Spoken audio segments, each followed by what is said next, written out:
Hello, I'm Zoe, a certified EFT practitioner, and this is just a super quick, straightforward video on where we tap when we do EFT. This is so that you know the points when you're listening to a audio guided tap along, or you're not in a position where you can watch a tap along video and maybe you're, I don't know, on the spot, needing some help, about to go on a client call and you're feeling overwhelmed, or go and stand up on stage and do something brave, these are the points that we tap on, so you can just eradicate any questions around whether you're doing it right. And let's just get into it. So what we typically do is we start by tapping on the karate chop point on the hand. So we just take 2 fingers and just tap with kind of like medium light pressure here.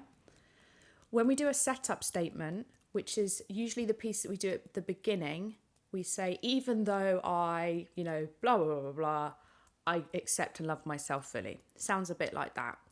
We typically say that 3 times as like an acknowledgement, and setting an intention also around with love and acceptance around it.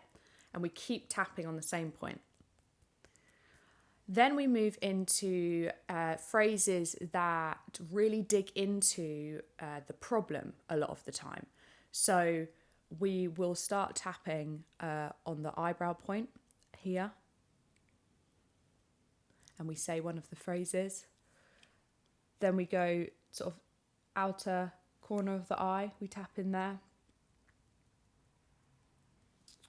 Perils of having glasses while doing this. We go under the eye, just here on the sort of, like the bone just underneath the under eye. Under the nose, above the lip. Tap in there.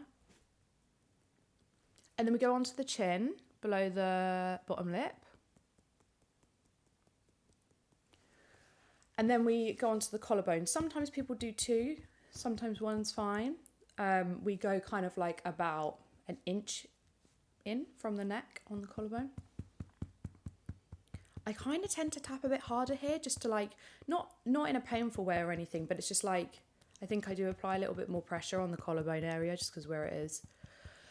And then we go under the armpit, about 4 inches below the armpit. So it could be like the bra strap line for some of us, if that helps. And tap in there. So 4 inches below the armpit. And then our last tapping point is the top of our head, right on the top. Sometimes people go a little bit circular, sometimes people tap with 2 hands, but as long as you're right in the center of the head, and you can be more gentle here, don't give yourself a headache, don't hurt yourself. And then we typically take a breath, and then usually, but not always, I might cycle through those tapping points again, and the second time round I might be instating my new belief. Sometimes we do it 3 times. It will be like, this is the issue, but what if it's okay, and now I choose to actually, this is my new belief. So sometimes it looks a bit like that. If you're on the spot, you can literally be like, even though I'm afraid to do this right now, I trust in my abilities. Even though I'm afraid to do this right now, I trust in my abilities, etc. And you can go, I'm really scared. I feel really nervous. I'm worried I'm going to mess this up. And then maybe at about like past the first 3 where you acknowledge how you feel, you can flip into, but I think it's going to be okay. I have evidence that I'm capable of doing this. Actually, right now, I'm going to choose to believe that this is fine. I have got this. I'm actually excited to do this now. And so if we're on the spot and we need to do it really sort of quickly, we can actually just cycle through it like that. And then if we're looking to kind of clear it a bit more thoroughly, then we might go through a few more tapping rounds. I hope that helped. If you would like to look into EFT for any of your challenges, your goals, come to zoecollins.co.uk. You can have a 1-to-1 session, or you can buy one of my pre-packaged offers that are designed to help you achieve what you want to achieve. Thanks.